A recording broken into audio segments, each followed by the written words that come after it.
Hello दोस्तों, आपका मेरे चैनल पे बहुत बहुत स्वागत है। मैं हूँ छवि। आज की वीडियो में हम कैग को पढ़ेंगे, जो एग्जाम्स में पूछा भी जाता है और काफ़ी इम्पोर्टेंट है।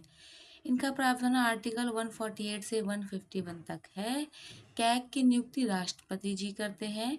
कैग को सिद्ध कदाचार यानी कि बुरा आचरण यानी कि बुरे आचरण अगर वो कुछ करते हैं अपने पद के विपरीत, या असमर्थता। असमर्थता का मतलब होता है कि वो शारीरिक और मानसिक रूप से अगर असमर्थ हो चुके हैं अपने पद के कर्तव्यों को निभाने के लिए, तो इनके आधार पर ही उनको पद से हटाया जा सकता है। इसका मतलब ये भी है कि कैग राष्ट्रपति की इच्छा से नहीं हटाए जा सकते, जैसा कि महान्यायवादी को राष्ट्रपति अपनी इच्छा से हटा सकते हैं। इसमें ऐसा नहीं है। इनको हटाने का एक पूरा प्रोसीजर है। जैसे कि यहाँ पे दिया गया है, कैग को उसी रीति से पद से हटाया जा सकता है जिस रीति से उच्चतम न्यायालय के न्यायाधीश को हटाया जाता है। तो उच्चतम न्यायालय के न्यायाधीश को कैसे हटाया जाता है कि पहले प्रस्ताव आता है संसद के दोनों सदनों में से किसी एक में, फिर उस पर पूरी प्रक्रिया बैठती है, फिर देखा जाता है कि ये जो भी आरोप लगे हैं सिद्ध कदाचार या असमर्थता, क्या वो सही हैं। अगर वो सही साबित होते हैं तो दोनों सदनों से वह प्रस्ताव अलग अलग 2/3 बहुमत से पारित होना चाहिए।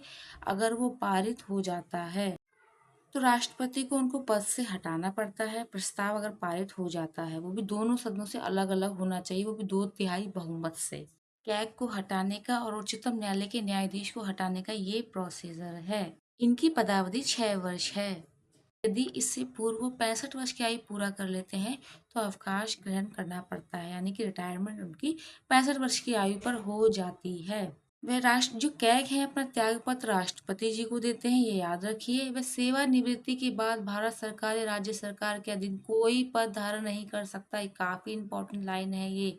वह संघ संबंधित जो ऑडिट रिपोर्ट है, सम परीक्षा का मतलब होता है ऑडिट रिपोर्ट, राष्ट्रपति को देते हैं, और राज्य संबंधित जो रिपोर्ट है वो राज्यपाल को देते हैं। कैग के कार्य: भारत की संचित निधि, प्रत्येक राज्य की संचित निधि, संघ शासित प्रदेश जहां विधानसभा हो से सभी व्यय संबंधी लेखाओं की सम परीक्षा करना, यानी कि वो वहाँ का ऑडिट करते हैं। वो भारत व राज्य की लोक लेखा सहित आकस्मिकता निधि की लेखा परीक्षा वो करते हैं।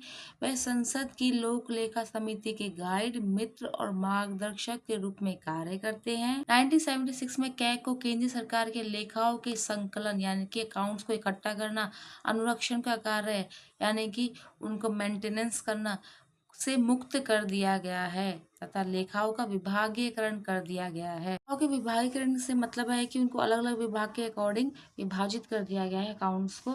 लेकिन राज्य सरकारों के लेखाओं का संकलन व अनुरक्षण का कार्य अभी भी करते हैं। तो ये क्या की कुछ इन्फॉर्मेशन है। अगर आपको अच्छी लगे तो मेरी वीडियो से लाइक करें, मेरे चैनल को सब्सक्राइब करें। ऐसे ही और इम्पोर्टेंट वीडियोस मैं लाती रहूंगी, तो सब्सक्राइब करना ना भूलिए और अच्छे से पढ़िए, मन लगा कर पढ़िए।